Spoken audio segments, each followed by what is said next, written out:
Hello, everyone online and everyone here.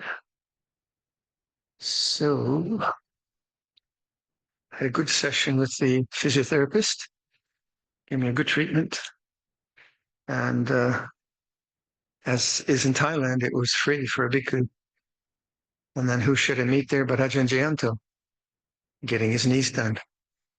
So then he came, we had tea together. Lovely, very nice. So I just answered a couple of these questions. Background, space, awareness. Are they all the same thing? Are they all sati? Yeah, I'd say so. The thing that comes to my mind with that question is, are we trying to fit our experience into a doctrinal or intellectual structure? So the intellectual and doctrine of Theravada Buddhism has sati and has all this language. Are we trying to fit our experience into that? Or are we looking at experience as it is and then understanding what all these words might mean?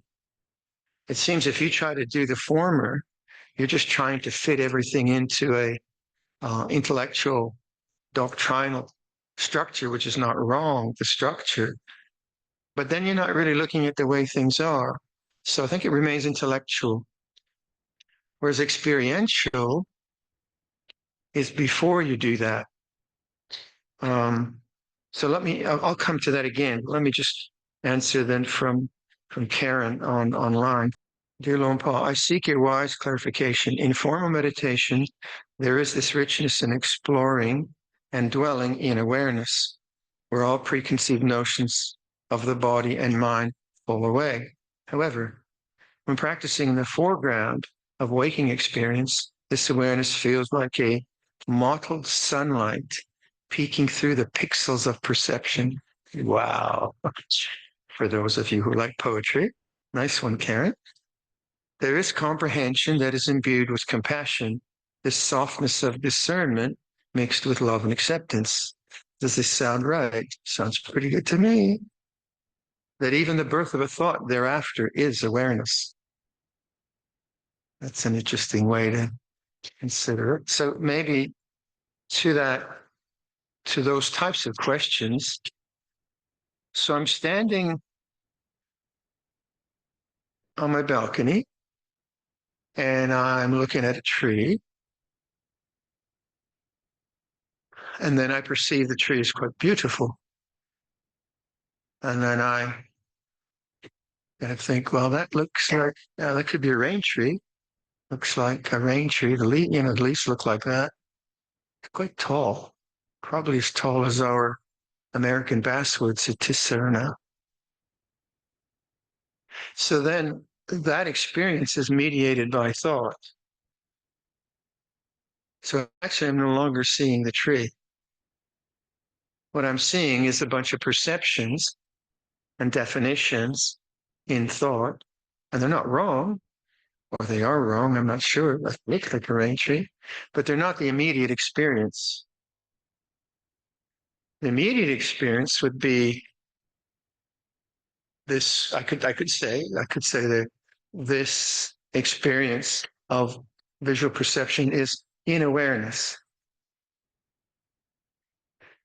And then the awareness is quite silent. It's not really making a comment. And this is what we would call pure awareness or pure consciousness or pure knowing. Now, when that is done, and that is sustained for long periods of time, then I would say that would be what Luangpor means when he says the doors to the deathless are open for those who have the faith to listen. When Luangpor Sumedho begins a Dhamma talk, he begins it with Namo Tassa, and then he does a Pali line. And that Pali line is translated as the doors to the deathless are open. So if my attention is around defining, perceiving, then that's fine. I need to do that in the world, but I'll always be in the object. It'll always be about the object. But the object is formed and structured. What is unformed and unstructured and unborn? Well, the practice would be if you take the, I guess the Thai word penyang nie, what might that mean? It would mean just pure knowing. Now, if that happens for a while, then there's a deep silence which is perceived. And that deep silence isn't something that is constructed, it's just noticed.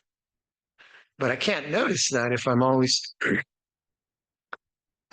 manipulating the object or thinking about the object. And then deep in that example, let's say I'm on the porch and I'm listening to the river. And in the listening, there's just listening.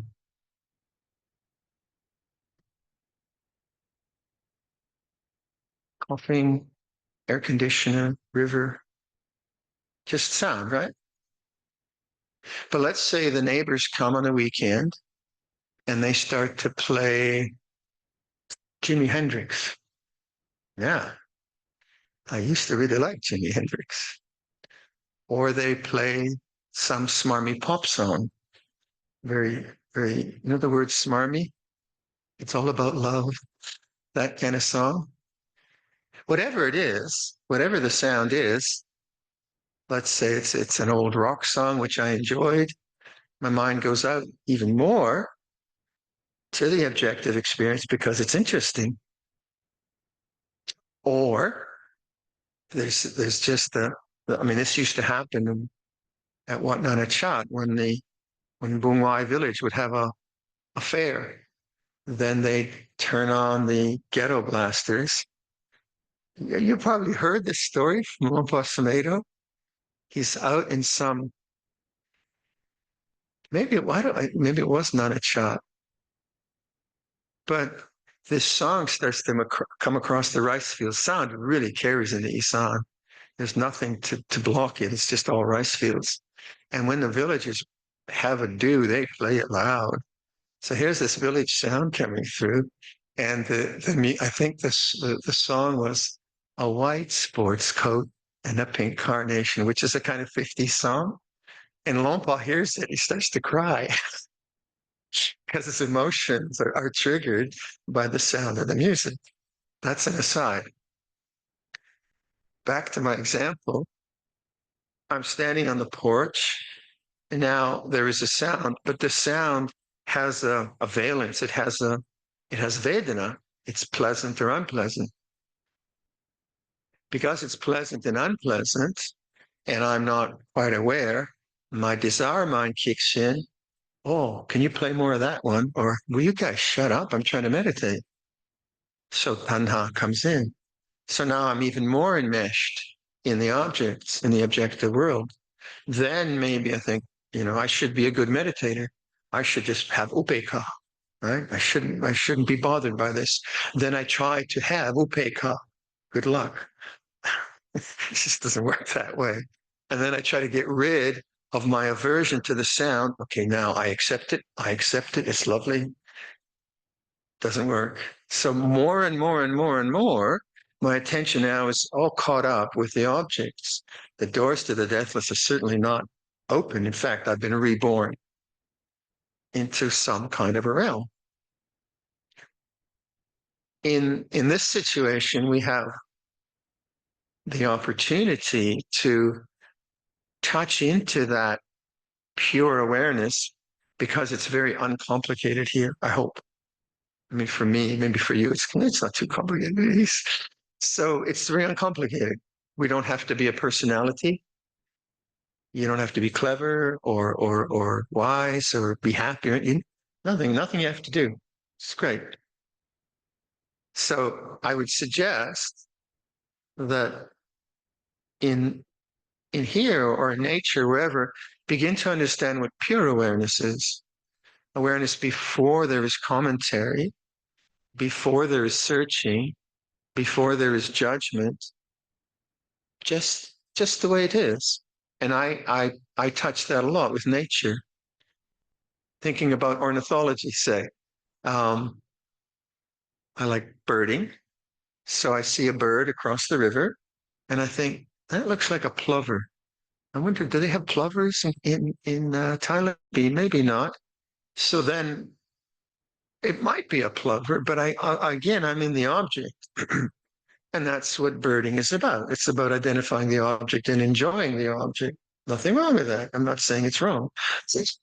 But now, can I just have visual perception without the need to identify? Now, if I can do that with something quite neutral, like the sound of the river, the shape of a tree, whatever, and just learn how to abide in pure awareness, pure knowing, then what becomes really interesting, a natural question for me starts to arise. Where is the person in this?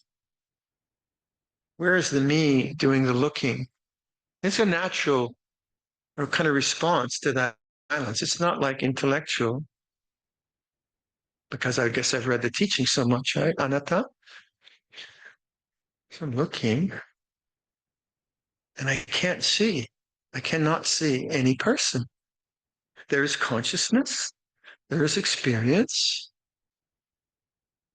but I can't see a person. There's individuality, sure. This set of eyes, this set of bodily formations, notice this. All I can really know is there's silent consciousness and change. And I think that's the insight into anatta, not intellectual, because intellectually it sounds like there's nothing, right? Anatta, there's no self. Well, yeah, it's my knee that hurts, right? Not your knee, or maybe your knee hurts, but it hurts in a different way. So what does anatta mean? So intellectually, it's a very, very difficult concept, but the sense of a person, an individual, me looking at that, it's true. You could say conventionally it's true, but also, is there not something bigger? And that's the movement or the consideration of the unconditioned, the unformed, the unoriginated peace or silence, and that through pure awareness, not through becoming, because becoming is always about the next event that I want to get. So you sit down and just like quite often the best meditation is when you're not meditating. You know, when you've given up trying to get enlightened, when you're comfortable, you've had a cup of tea, you're not falling asleep, you're just listening. I just notice the silence, which is always there.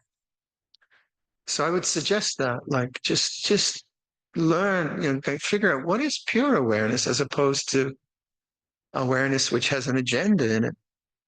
I'm trying to figure out what Viradhammo is talking about. How do I get to pure awareness? You see, you can do that. I can give you an instruction. Okay, this is the way it is, folks. This is the way it works. And then you try to do the way it works. But then it's still a becoming, whereas awakening is so natural. So that's why I like to use like receptive knowing as opposed to um, judgmental knowing or welcoming or pure awareness or pure consciousness. So many words, many words. So if you're trying to find pure consciousness, you get stuck. Okay, is this pure consciousness, or is, because you'll be trying to do something that I'm telling you to do. So what do you do? Well, just come to the purity of knowing before you make a comment, before judgment. Of course, that's hard to do because the mind is just blah, blah, blah, blah, blah, blah, blah, right? Just going on and on and on. Will you shut up? You know, be quiet up there. And so thought is such a overpowering sankhara, isn't it? Our attention just gets so wrapped up into thinking what to do. Uh, Well, I use a very, like, some thought you just see come and go. So in walking meditation, I would suggest, like, just look down at the other end of the path and just say, it's Penyang Niye. Just pure knowing. And then start to walk and see if you can just do that. Now, all of us, I know I did, when I started walking meditation, I oftentimes would try to focus on my feet so that I wouldn't think. And it was so painful. In other words, I was trying to suppress thought, concentrate on my feet, okay, because I just would get lost. I'd be walking and then I'd be in Canada, or I'd be talking to my brother. Well, you're in Thailand, your brother's in Canada, right? So I get very lost. I got better at it. So what you want to do is constantly awaken, awaken, awaken, awaken. So end of the walking path, just know, pure knowing. It's like this. And then wait, look, and then just try to practice pure knowing for the length of 20 paces, whatever it is.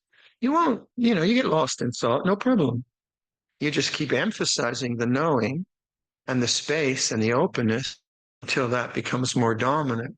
So in yesterday's talk, I gave a little kind of life story. And what I was just trying to indicate is there's a progression, but the progression is a progression of clarity rather than accumulation of experience. And so it's like a letting go of delusion, a letting go of confusion, like it's like a clarity that comes stronger and stronger and stronger, rather than you getting more and more experiences, which are better and better and better. And so even like in a half an hour or 45 minutes of walking meditation, just begin with that. Just this kind of clear knowing. It's like this. And then if you're trying to get something, notice that you have this agenda of getting rid of thinking or being focused, whatever it is not pure awareness. It's mediated by an agenda or a kind of a thing you'd like to do. So come to just the kind of purity of, I do that all the time. So I can just sit here and feel, okay, there's the pressure on my forearms. Silence. Just the pressure. And I'm not trying to be silent. It's just the nature of awareness is silent. I'm not kind of forcing it. Okay, be quiet, Viradhammo. No, I'm just with the feeling, making no comment. And there's the silence in the space. And then we're doing that like all the time. So that's the kind of ho-hum thoughts, but there's a lot of thinking which is quite um, cyclical. Do you have the word earworm? Do you know what an earworm is? Explain, or how would I say in Thai? When you have a pop song and a pop song comes into your ear and you keep repeating it over and over, it won't stop. In English, we call that an earworm. It just keeps going. There's also a kind of jitta worm of some resentment, some self-doubt, just this cyclical patterns of thinking just again and again and again and again. It drive you crazy. So what to do about that? Well, my antidote to those things is some form of metta bhavana, because those cycles are not pleasant. And basically, I'd like them to stop. So the antidote from vibhavatana is metta, but also they're very much in the thinking mind. So I found that if I just learn how to bring my attention from the brain, from the cerebral structures down through the throat to the heart, and just learn to be here more, and it works. It just works. So I start to go to another abiding, And if the jitta worm has a lot of emotional content, then here it can be processed. Here it never gets processed because it's you're separate from it. You're not really with the mood. You're not with the jitta, you're in the thinking mode. So that's one thing to I find. Just learn how to be here, learn how to be in the center of the chest. And then, as some of you, many of you know, I have this weird mantra, and I call it the triple love mantra. So I will say to myself, I love you. I've always loved you. I will always love you. I just start to do that mantra in place of this Gita worm. And what happens is then that mantra, it sounds sentimental, but actually it can be very, very powerful because you're starting to put a language of openness into consciousness rather than the language of judgment, attainment, getting rid of. And that kind of language of judgment, attainment, it's so subconscious, trying to get something and get rid of something. And then we have all our kind of self-judgments that we're not good enough, we're not adequate enough, we're not sufficient enough. And those are very, very powerful um, cultural habits that we all have. So then I find I just put something like that into the consciousness. I love you. I've always loved you. I will always love you. And well, who are you loving? Are you loving yourself, or are you saying I don't know? I just say it, and then what it begins to be, it begins to have I create an attitude to the earworm, to the jitta worm. The attitude of one is open acceptance and heartfelt feeling. And then I find that those worms, repetitions begin to cease in the mind. Why? Because the heart has now an openness and acceptance. And then more and more, the inclination is towards pure awareness. Sounds complicated, but it is an important part of the way we get attached to self-view, how that works. So if you can, during this retreat, contemplate what is pure awareness as opposed to judgmental awareness. And pure awareness is silent. It's not making a comment. It's not suppressing thought. It's not that. It's like I say, listen to sound.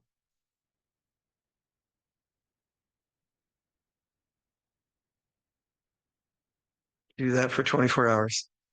Now that's hard. And it's hard because of the habits, but do it for 5 minutes, do it for 1 minute, do it for 10 seconds. And they keep building on that, building on that. And that's what, when Luangpor chants, the doors to the deathless are open, I would say that's it. When there's pure listening, then that's the way I would define the doors to the deathless are open, to the unformed, to the unborn, to the uncreated.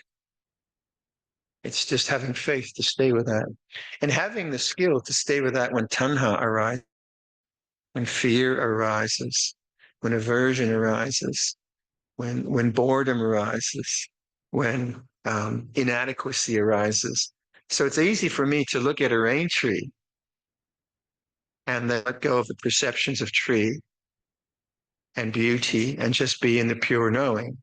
More difficult, maybe if I feel resentful or if I feel lonely. It's the same thing. Loneliness is a type of tree. It's different than a happy tree or an unhappy tree, but it's not about trees. It's about the pure awareness, the pure knowing. Oak tree is different than rain tree, but the pure awareness knows both without discriminating. All right? Shall we do some sitting? So just a few moments of instruction, then I'll just leave you to it. But this idea of pure awareness.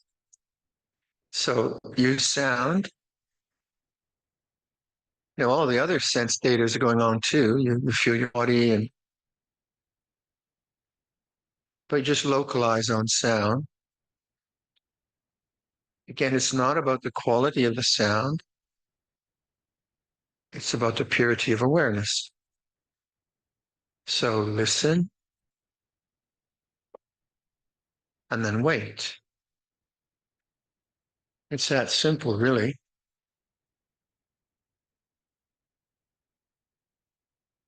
So I suggest, returning to listening again and again. It's a good model for awakening.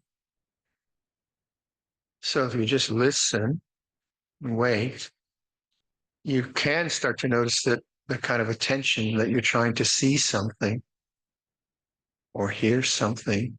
So the language of relaxed attention, sound is in awareness. So we emphasize the awareness and then do whatever you find that helps you stay present.